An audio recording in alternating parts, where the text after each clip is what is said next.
Let's talk about Wizards, who are going to be the 3 seed in the East. At least right now, they're still gunning for that number 2. John Wall named Eastern Conference Player of the Week, and he got all warm and fuzzy.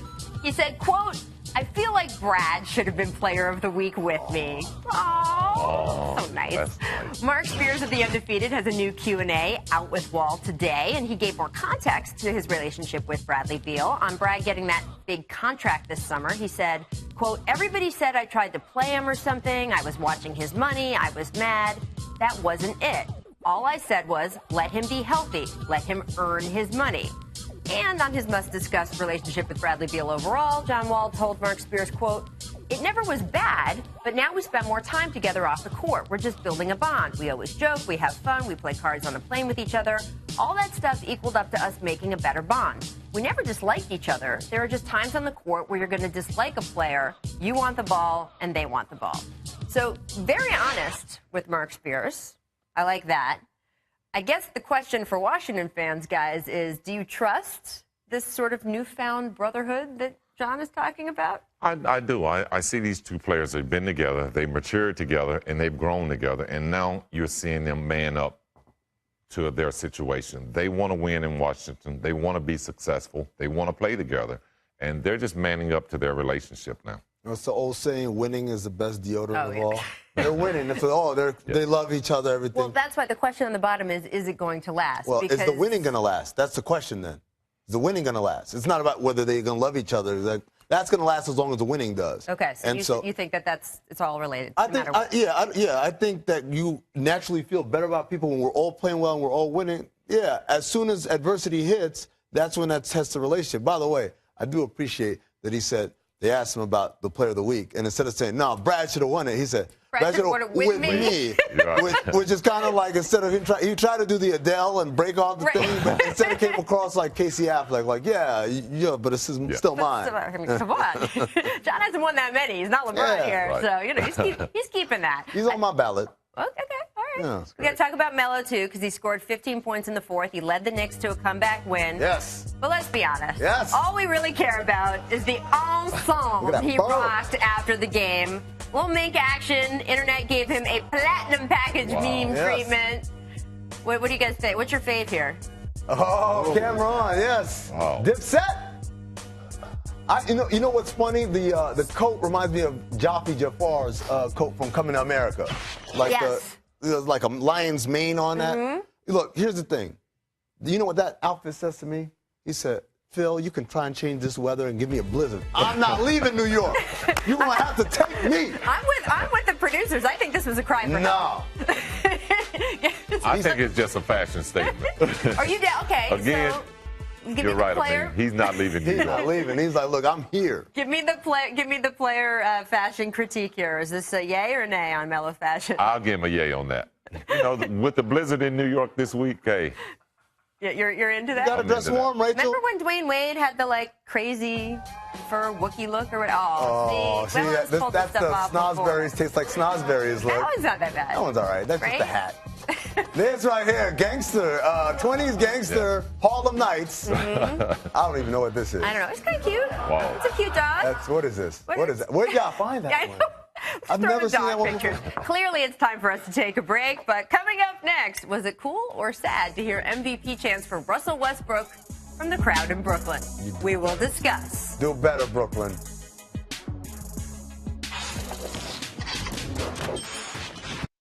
Westbrook in that game had his 32nd triple-double. Listen to the crowd chanting MVP. Remember, we are on the road now.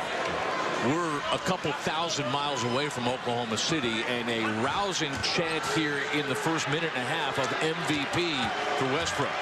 Well, what he's done has been felt all the way around the league. Shout out to the announce team for reminding everyone what part of the country they're in. You just heard Nets fans indeed chanting MVP at Russell Westbrook in the first 2 minutes of last night's game. Did not take long. Scotty, do you have any problem with the road love Not there? Not at all. That's respect. You know, those fans want something to cheer for. Be honest with you, that's respect. Russell Westbrook is having a phenomenal season. He's doing something that we haven't seen in basketball in the last 50 years. So just out of respect. The fans know that they're not going to be watching basketball in another 30 days or so. So, hey, let's give it all to Russ. Some people might argue they're not watching basketball right now. No, look, respect is one thing. We talk about some of the great arenas, Oracle, Madison Square Garden, where the crowd knows and appreciates greatness and applaud. Channing MVP, though, show a little bit of just right at the beginning. I mean, let him have a triple-double. I was more okay with this. He grabbed a rebound to secure the 33rd triple-double of the season, and they gave him a cheer, and I was okay with that. That's all right, but to start, there it is, right here. So when they start cheering here and acknowledging, that's cool. Right. The guy just got on the floor, Scotty. He automatically just as if he's not going to play the rest of the game. You're talking to a man. That season, you guys won 72. That was crazy. I remember that every arena y'all walked into, the visiting fan, I mean, it was just basically there for you. It was. And that's just respect from the fans. I mean, they appreciate good basketball. And there again, the fans in Brooklyn really appreciate the way that West has played this season. And, it was a little disrespect to the home team. Yeah, how do they feel? They're chanting. Well, maybe they'll get motivated. The home team has disrespected their fans by not being in the postseason. There we go. See? And that, my friends, is our ending note. I want to move on to the Warriors, who looked shaky against Philadelphia for most of last night until, it counted. Golden State trailing by as many as 16, and then Draymond Green got angry. He played just exceptional defense, sparked a fourth-quarter rally. Steph finally seemed to find a shot at the end there, too. He finished with 29 points on his 29th birthday. So, Scotty, do you feel like Warriors fans should feel more encouraged by the end of the game? This team has kind of found its footing again without Durant, or should they be more worried about the fact that for three quarters they didn't look so good against the 76ers team that had no Embiid? Well, I think they're a little bit more worried about the three quarters, that they didn't play well. I mean, we're used to watching the Golden State team that puts down 4 great quarters, and now that they're going 3 quarters. But really, it comes down to Kevin Durant. That's what they're really worried about, and that's what they're going to be looking over their shoulders. The next few weeks is whether KD will be there for them come postseason. Yeah, for me, I think there's a bigger story. The bigger story is Steph Curry doesn't look right. Last night at the end he did, but we're talking about, I want to say 28 out of his last 35 wide open three-pointers he's missed. So that's 7 of 35. That's 20% shooting on wide open three-pointers.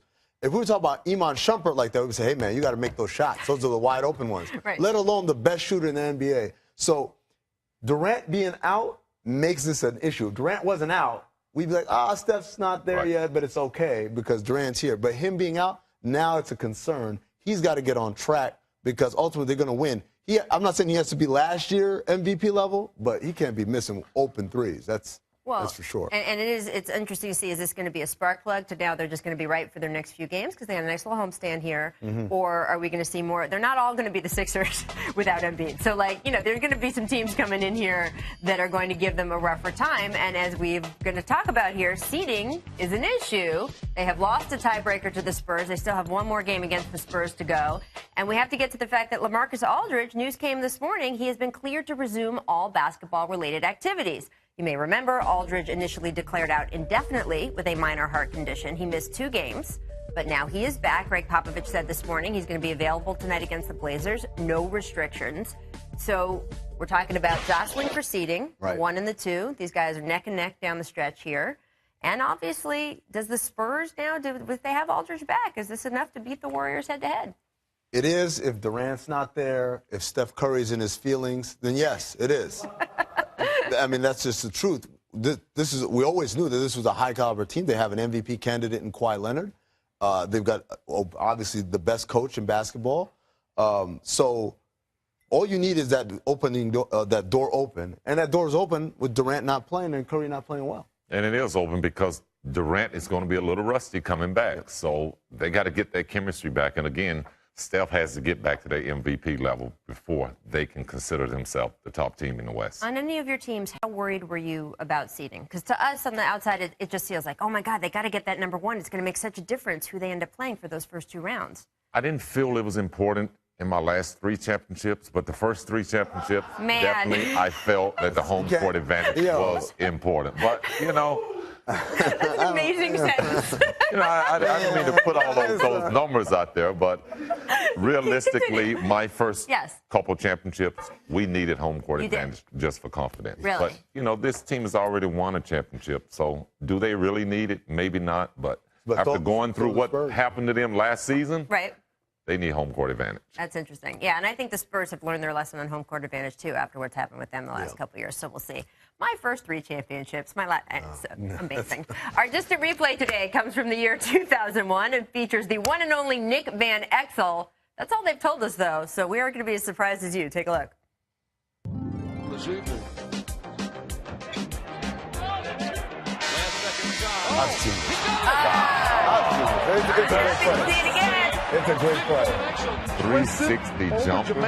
He was like a trick shot master. Yeah. He was the original Jamal Crawford. Yeah, but keeping your balance and your eye line on where the basket is. Well, his eyes are really wide apart. Vince Carter told Dan Patrick that he believes if they were both in their prime, he would beat Michael Jordan in a dunk contest. Scotty, you can be the tiebreaker because you played with Michael, you played against Vince. Who would you pick in a dunk contest? I'm picking Michael. Come on. I'm picking Michael. No, but be honest, Vince is very athletic. He's probably got Michael in that. But In Michael that one had, area, right? Michael had the flair. Yeah. You know? Vince had flavor. He jumped over a 7-footer. I just look at this. Look at this, man. He barely dunked it. Look at that. Look at this man. This man hung by his elbow. He put his career on the line. Come on, Flair. This is nice. This is one of my favorite dunks of all time. This is really nice. But guess what? This is even nicer because out the bounce and T-Mac had to make the right pass. Well, I like the leaning dunk. It is one of my favorites. That's good. But no, Vince Carter. We can do a whole show of just that. Oh, first of all, Vince Carter, one take. Every single one of those dunks, one take. Yeah. Second of all, That's in NBA game, too. he would give the artistry in game. How many distant replays have we had? Yes. Where it's Vince Carter? Right. hey, you want me to go against a guy that I played 11 years with? I get it. No, not gonna happen. Okay, The thank He's you. like, show's better like this. If we disagreed, then it won't work. Remember what he said in the last segment? My That's- first 3 that's it. championships and my second 3 championships. Time for Make or Miss. Miss Sobriety. Oh, yeah. Former number 2 overall pick Darko Milicic told Yahoo Sports he used to drink alcohol before Pistons practices. I don't know why we should be surprised considering all the other things that have happened with Darko, but come on. Question: have you ever been in a Larry Brown practice? I would be drinking after practice personally, but I mean, come on. Is this guy trying to make us think he was even more of a bigger bust than we already think he is? I think he was a better player drunk. Well, I don't know how you could have told. Make teamwork. LeBron James accidentally knocked over Kyrie Irving last night, but then helped him up while maintaining his dribble. Scotty, it's impressive, right? Hey, that man is great. He can do a lot of things. Look at this. And then he still goes back for the ball. It's like, all right. gotta make sure you don't turn it over. Miss teamwork. 2 teammates from the University of New Orleans got a little physical with each other last night. Guy started choking his teammate on the way back to the bench. They didn't see this. Hold on. So there you go. They got very upset. They had to be separated. There was choking. There was pushing. There was shoving. Look, there goes the arms. Yep. Come on, man. Oh. You know what? You got to leave that in the locker room. Or not. Save it for the locker room. Make appliances. A fan asked Klay Thompson to sign a toaster last night, which he did. Scotty, we want to know if you would sign a toaster, first of all. That's the first question on the floor. A toaster, probably not. I think it'll be devaluing my signature. Wait, when we say toaster, what kind? Are we talking about? Like a toaster. Okay, because you remember some at of the my beginning- friends have a different meaning for toaster. Dude, come on. Family show. just- At the beginning, we showed you that Dirk got a potato. So if you won't sign a toaster, we didn't know if you'd sign this potato. That would definitely No, devalue my he signature. won't do it. But Amin will do it. Amin will sign the potato. I'll do it Because for his the team signature right here. not worth anything. We'll see you There you go. tomorrow.